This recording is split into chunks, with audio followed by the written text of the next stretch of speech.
Estamos de volta com o Etc e Tal desse sábado. Eu converso com Charles Alcântara, presidente do sindicato, que defende os interesses dos servidores do fisco, mas também de toda a sociedade civil, como a gente estava conversando agora no bloco anterior, por conta, enfim, de ser uma secretaria muito estratégica, né, na própria gestão. Charles, tu já foste chefe da Casa Civil, que é um cargo extremamente estratégico e importante na tomada de decisões, nas negociações com os partidos aliados, nas negociações da aprovação e da análise de projetos dentro da Assembleia Legislativa. Quer dizer, é um cargo extremamente difícil e no momento em que parece que PT e PMDB estão com uma dificuldade de falar a mesma língua, né, remar com esse barco na mesma direção. Tu és tem sido, né, um grande crítico dessa dificuldade de articulação do governo atual, do governo Ana Júlia, quer dizer, e do chefe da Casa Civil. A gente não pode deixar de nominar aí, porque é a pessoa que ocupa esse cargo de articulação política. Como é que tu avalias esse cenário hoje? A dificuldade do PT, isso pode causar algum tipo de dificuldade para o PT, por exemplo, nas eleições do ano que vem?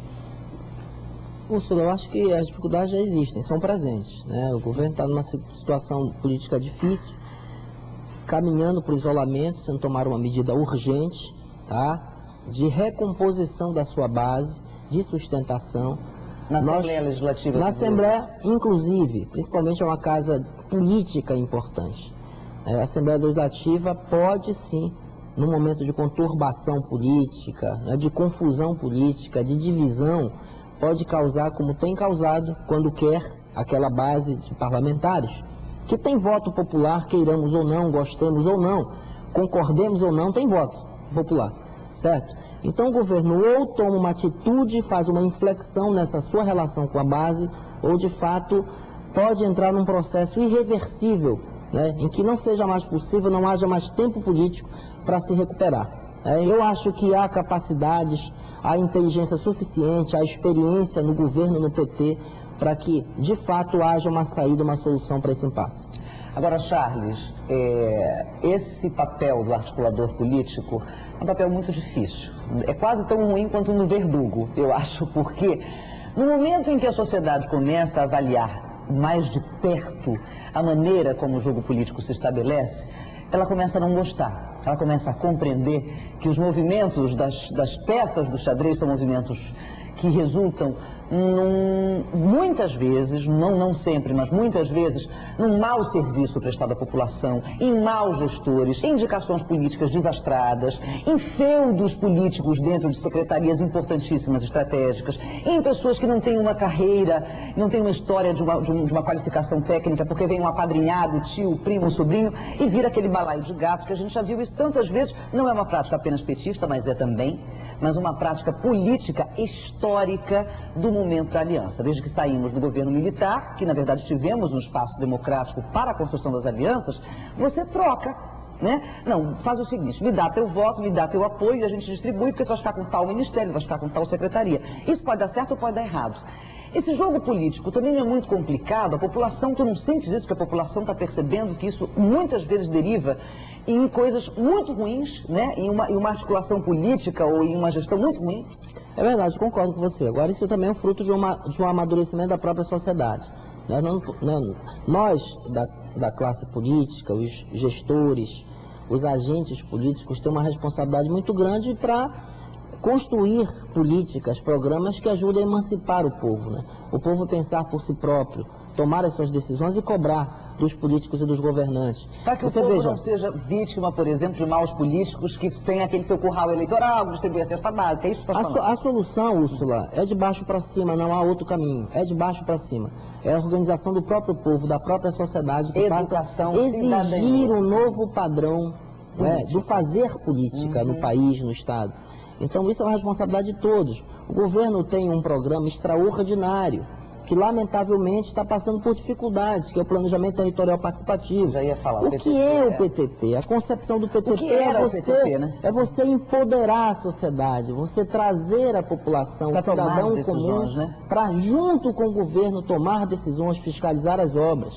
Quer dizer, é um programa, um espaço fundamental de emancipação popular. E eu não entendo por que o governo, né, deixa o PTT ficar à míngua como está, esvaziá-lo politicamente. Então isso é um erro. Um governo como o nosso, democrático, popular, que aposta na democracia participativa, que reduz a sua dependência, embora reconheça o papel da Assembleia Legislativa, mas é preciso ficar claro que ali na Assembleia Legislativa estão ali os chamados representantes do povo, mas o povo pode também deixar, né, de querer ser representado apenas por aquela casa ou apenas pelo governo. Ele pode querer ele próprio tomar decisões diretas. Através dos conselhos. E há possibilidades. Né? Através dos conselhos. Ou seja, você ampliar esses canais de participação, de gestão participativa, de controle social. Eu não vejo outra saída, Úrsula. Então, a saída é por aí, é você empoderar a sociedade, você elevar o grau de consciência da sociedade para que ela possa cobrar muito mais da classe política. Pois é, então estabelecemos aí nessa nossa conversa o que a gente entende como as regras ruins de um jogo muito ruim, né? Mas embora é o mal necessário, é só assim que se governa dentro dessas regras desse jogo. E que sociedade seria essa que estaria se depurando na escolha dos seus representantes? Aí a gente já não precisaria jogar esse tipo de regra, a regra seria outra. Beleza. Não é isso que acontece, não vai acontecer daqui para 2010. Gostaríamos, está melhor, né?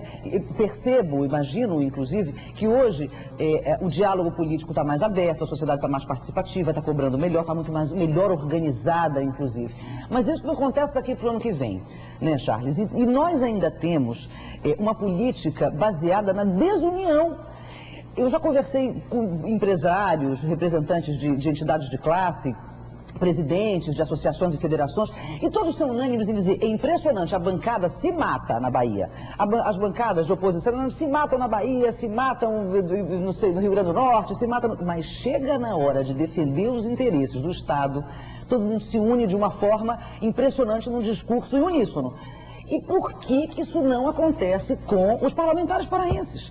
É uma briga dentro da Assembleia, é uma briga lá no Congresso Nacional, é uma briga no Senado. Por quê?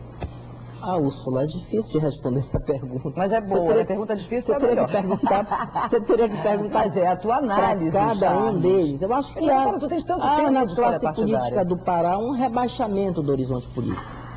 É como se as forças políticas, as lideranças estivessem devorando as próprias entranhas. Num processo de canibalismo, isso é terrível. Eu vejo isso muito no próprio governo, nas disputas intestinas, por coisas que são pequenas, né? É quem vai ser o candidato a deputado federal no que vem, quem vai ser o candidato a deputado estadual no que vem, né? Quem é que está comigo, quem não está comigo. Enquanto isso, o tempo passa, o governo passa e a oportunidade histórica que o povo nos deu, também a gente joga fora. Então, isto me preocupa, isto me aflige. Ou seja, você não conseguir levantar a cabeça e olhar para além dos próprios interesses e dos interesses imediatistas.